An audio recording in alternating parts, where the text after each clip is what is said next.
ahead of the time. Initiative, InInational Justice. Talking about fossil fuels here. Predictions that the XL pipeline is going to go through. Okay, you have to remember something here. Okay, this crude oil is not going to benefit the United States of America. It's a fact. Okay, and it's not only is it not going to benefit the United States, but it's going to continue to further destroy the environment of the world, the earth, because it's going to go somewhere and it's going to burn somewhere. Now, I know this is only one project out of many proposed projects that are coming in the future, so we have to be aware that these people's mentality, there is no limit. Okay, they have tied the dollar into these commodities that are fossil fuels, so that, in other words, our blood, lifeblood, is a dead organism from the ground. And I've stated it before, and I'm going to state it again. You can't have the currency backed by fossil fuels, because what you're doing is you're promoting destruction, right? The more money that's spent, okay, because all industry, when you look at the supply chain, everything is lubricated with this oil. Everything, all these engines, everything is running from fossil fuels. That's how the system was designed. Okay? You can't have that system operating for profit and at the same time preserve the environment. It's like, you know, you can't be a child rapist and be a nanny at the same time. Okay? It ain't gonna work. Somebody's gonna see through your lies. Now, this Keystone XL pipeline is only providing 35 permanent jobs. 35 permanent jobs. We've already seen devastation. We've already seen leaks. We know that when it was bottlenecked up north, the prices went down because the supply was there. In other words, when it goes out, the prices of gas are going to continue to rise. Okay, you know, I'm not somebody that even suggests lowering prices of gas, because that just means we're going to burn more fuel. You know, I certainly would suggest that we get away from the processes that require fossil fuels in order to operate. And this whole natural gas thing isn't going to help either, because we're already seeing symptoms, people getting sick from the pollutants in their water. There was a Dallas jury that recently rewarded $3 million to a family in North Texas. The family started to, their lymph nodes started to swell up. They had dizziness, nosebleeds, rashes, stomach problems, and difficulty breathing. So, you know, and these drilling companies, they always require gag order. They don't want nobody to talk about it, right? It's like the situation of BP, with BP in the Gulf. They spilled the shit out of the Gulf. But they understand that, you know, these typically, they go into regions where the culture is alive. The culture doesn't give a shit about the environment. Most of them, and I'm not going to speak for everybody, but most of the people in Louisiana, in northern Florida, and places like that are so impoverished that the last thing on their mind is the environment. It's like the people in West Virginia. I mean, you know, they were raised in families that were coal miners, and these were the jobs that paid nothing. There was no other jobs available in the area, so obviously they're going to be, you know, skeptical about the environment, you know, being destroyed and things of that nature, because it's human nature.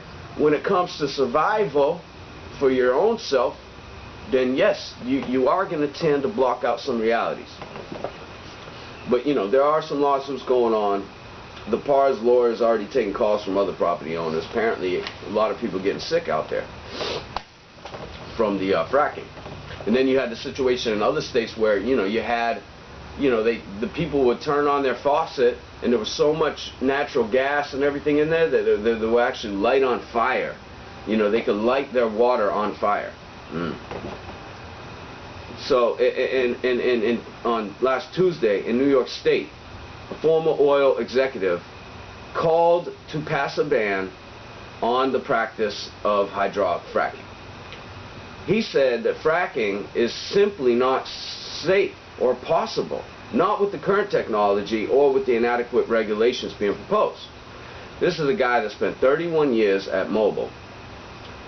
And he did some extensive research after he retired from the company into fracking. A couple of the problems with fracking: first of all, it can require 50 to 100 times the water and chemicals compared to non-frack wells. So already we're seeing a push right now to privatization towards the water source.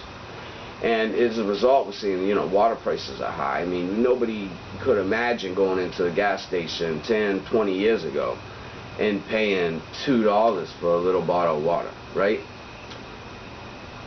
Also, methane is 30 times more potent, is up to 30 times more potent of a greenhouse gas than carbon dioxide, is found to be leaking from these fracked wells.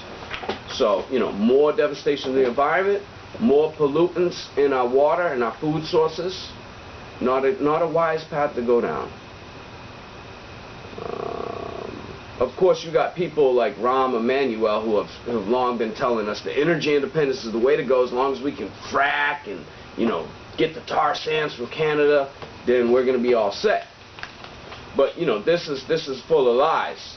Corporate media has been full of triumphant articles declaring America's on the way to becoming energy dependent thanks to oil and gas fracking. These are oil and gas superpowers to spur an economic renaissance that will create large numbers of jobs while driving down electric prices for consumers and industry. I mean, that's their pitch, right? They're even referring to the crisis in Ukraine. It means America can step in to save Europe from energy independence on big bad Russia by exporting clean natural gas to Europe. So it's all an illusion. I mean, you just have to look at the prices. You have to look at wages. The average wage. Has your wage gone down over 20 years? Has the price of gas gone up? Has the price of gas gone down? Do those calculations. Find out what the change of gas was over the last, say, 13 years in percentage. 400%, let me say. And find out, did your salary increase 400%? So if you were making $30,000 13 years ago, are you making $120,000 now? And if you are, congratulations. But the idea is that most people aren't. And since we are so tied in to these fossil fuels from our currency, since our currency depends on those fossil fuels and the extraction of those fossil fuels from those other countries and ours, in order for our currency to be healthy, then that's dangerous. Dangerous place for us to be in. Hydraulic fracking over the last 89 years has led to an explosion in natural gas production. Shale gas now accounts for 40% of U.S. natural gas production. But what they found out is that the production actually decreases. You get less of an output for input in the future in shale gas, because naturally you dry your wells and you have to dig deeper, and it takes more machinery. So in other words, at first it's a real boom, it's a real profit opportunity, but over time it gets less profitable. So as these companies shift hands, the problem is down the road there's going to be less profitability, and companies are going to be tempted to sidestep the regulations, to get over on them. And we saw some of that in West Virginia a couple months ago, where those chemicals leaked into the water source and people couldn't even take a poop, never mind drink their own water. They couldn't even take a poop for like a month. So the major fracking plays right now, they call them plays, the productions, are Barnett in Texas, Haynesville in eastern Texas and western Louisiana, and Marcellus Play of Pennsylvania and West Virginia. Average well, this is what we just talked about, average well quality has fallen nearly 20% in Haynesville, so it costs more money for the output. Chris Nedler said, assuming the United States continues to use about 24 trillion cubic feet per annual, then only 11-year supply of natural gas is certain. The other 89 years worth has not been shown to exist or be replaced.